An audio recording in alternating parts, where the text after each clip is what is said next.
नमस्कार दोस्तों and welcome back to my channel जहां आपको मिलता है सिर्फ और सिर्फ एंटरटेनमेंट। और आज मैं लाया हूं डॉक्टर स्ट्रेंज का 4th इशू। अब आप सोचे होंगे कि 3rd इशू कहां पर गया। तो वेल 3rd इशू में कुछ खास ऐसा नहीं था, इसलिए मैंने स्किप कर दिया है।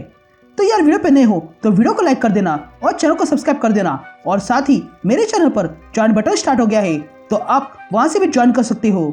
और उसी के साथ अब आप मुझसे व्हाट्सएप पर भी जुड़ सकते हो, जिसका लिंक मैं आपको डिस्क्रिप्शन में दे दूंगा।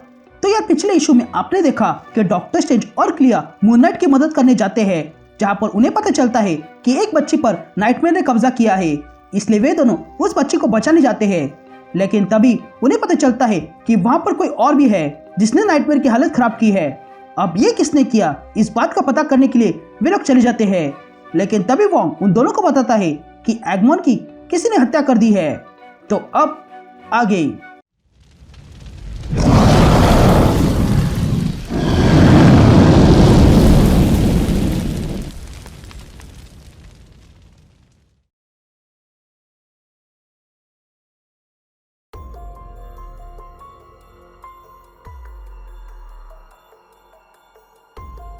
ऑल राइट गैंग, तो इशू की शुरुआत में हम केंटकी में माइन शाफ्ट 666 देखते हैं, जहां पर कुछ क्रीचर्स लोगों के सोल को टनल में ले जा रहे थे। तभी उन क्रीचर्स का लीडर कहता है कि जल्दी करो, लेकिन तभी उन क्रीचर्स पर पैंडोरा और वॉन्ग अटैक कर देते हैं। तभी एक क्रीचर वॉन्ग पे अटैक करता है, लेकिन तभी वॉन्ग उस अटैक को ब्लॉक करते हुए उस क्रीचर के सीने में अपना हाथ घुसाकर उसे मार डालता है। जहाँ डॉक्टर जी उन सारे सोल्स को आजाद करता है, तो वही वॉन्ग और पैंडोरा देखते हैं कि वहां पर और भी क्रीचर्स आ चुके थे। लेकिन तभी डॉक्टर डी उन सोल्स को लेकर आता है और इन क्रीचर्स पे छोड़ देता है, और वे तीनों मिलकर उन सारे क्रीचर्स को ठिकाने लगाते हैं। उसके बाद वॉन्ग, पैंडोरा और डॉक्टर जी उस स्माइल को सील कर देते हैं और उन सारे सोल्स को आजाद करते हैं। ये सब कुछ होने के बाद वहां पर घोस्ट राइडर आता है और इन तीनों से कहता है कि वो क्रीचर्स कहाँ पर है, मैं उन्हें खत्म करने आया हूँ। जिस पर पैंडोरा घोस्ट राइडर से कहती है कि हमने तुम्हारा काम कर दिया है, अब तुम जाके आराम कर लेना। ये कहते ही वॉन्ग, पैंडोरा और डॉक्टर जी वहां से चले जाते हैं। फिर हम वॉन्ग का हेडक्वार्टर देखते हैं, जहां पर डॉक्टर जी वॉन्ग और पैंडोरा से कहता है कि हम अच्छा काम कर रहे हैं, लेकिन ये यूएक्सओ लिस्ट अभी बहुत बड़ी है। जिस पर वॉन्ग डॉक्टर जी से पूछता है कि ये यूएक्सओ क्या है, जिस पर पैंडोरा वॉन्ग से कहती है कि ये अनएक्सप्लोर्ड ऑर्डिनेंस है, यानी कि ऐसे सुपरनेचुरल सिचुएशंस जिस पर कभी किसी का ध्यान नहीं गया है, लेकिन वो सिचुएशन कुछ बड़ा करने वाली है। स्ट्रेंज और क्लिया ने ब्लास्फेमी कार्टेल यानी कि पुराना वॉन्ड खत्म कर दिया है, इसलिए हमें अब नया वॉन्ड बनाना चाहिए। जिस पर वॉन्ग कहता है कि अगर ऐसा है तो हम ही जरूर बनाएंगे। फिर हम हांगकांग देखते हैं, जहां पर वॉन्ग, पैंडोरा और डॉक्टर जी वैम्पायर से मिलने आए थे। तभी पैंडोरा उन वैम्पायर से कहती है कि तुम्हारी डील हुई थी कि तुम छुप कर रहोगे और कभी नॉर्मल लोगों को परेशान नहीं करोगे। जिस पर वो वैम्पायर के लीडर कहता है कि डील के तेल लेने अब हालत बदल चुके हैं। ये कहते ही वे तीनों उस वैम्पायर के सामने कुछ स्टोन्स फेंकते हैं। ये देखकर वो वैम्पायर का लीडर कहता है, ये क्या स्टोन्स फेंक रहे हो। जिस पर डॉक्टर जी कहता है कि ये स्टोन्स नहीं है बल्कि एलएमडी है, यानी कि लिथियम मिमिक डॉपलगैंगर। ये कहते ही वे वैम्पायर देखते हैं कि उन्हें वॉन्ग, पैंडोरा और डॉक्टर जी के डॉपलगैंगर ने कवर कर लिया था।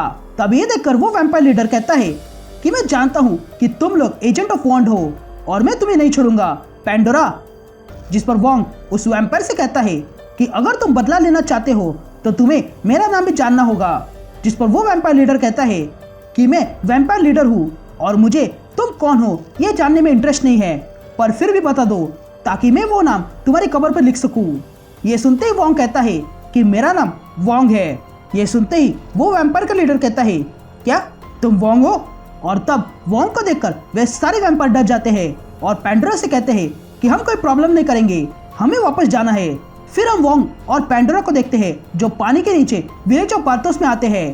तभी पैंडोरा वॉन्ग से कहती है कि यहाँ पर बोरिस बैथोनी रहता था, जो ब्लड मैजिशियन के साथ इमॉर्टल और अनकिलेबल था, लेकिन वॉन्ड ने उसका ब्लड इस्तेमाल करके हांगकांग के वैम्पायर्स को बंद करके रखा।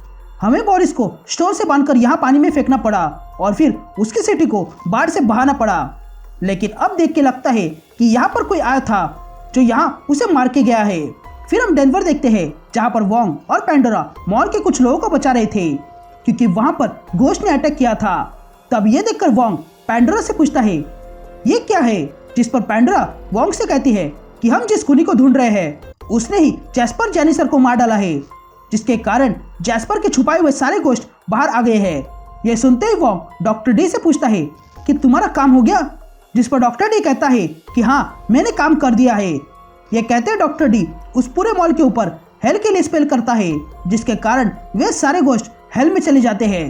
तभी पैंडोरा वोंग से कहती है कि यह संख्या और भी बढ़ती जा रही है, जिस पर वोंग कहता है कि हाँ हमें सबसे पहले देखना होगा कि और कितने लोग मर गए हैं। उसके बाद हम डॉक्टर जी को देखते हैं जिसे जैस्पर की लाश मिली थी।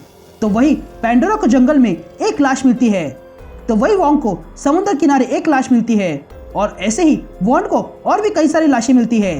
यहाँ वॉन्ड के हेडक्वार्टर में पैंडोरा कहती है कि कोई तो है जो मर्डर्स कर रहा है, जिस पर वोंग कहता है कि हाँ मैं जानता हूँ। तभी आगे वोंग कहता है कि हम तीनों होने के कारण हम अभी तक ढूंढ नहीं पा रहे हैं कि ये खूनी कौन है, इसलिए हमें अपनी टीम बढ़ानी होगी। तभी पैंडोरा वोंग से पूछती है कि अगर उनमें से कोई एक खूनी निकला तो उसके बाद क्या हम वैसे ही दोस्त रहेंगे, जिस पर वोंग कहता है कि इस बात का डर मुझे भी है, लेकिन ऐसा लगता है कि खूनी इन दोनों में से ही है, और मुझे तो शक क्लिया पर है क्योंकि उसने ब्लास्फेमी कार्टेल के बहुत से लोगों को मारा है, तो ये काम वो आसानी से कर सकती है। ये कहते ही हम डॉक्टर स्ट्रेंज और क्लिया को देखते हैं जो आराम कर रहे थे, और यहीं पर ये इशू कंटिन्यू होता है।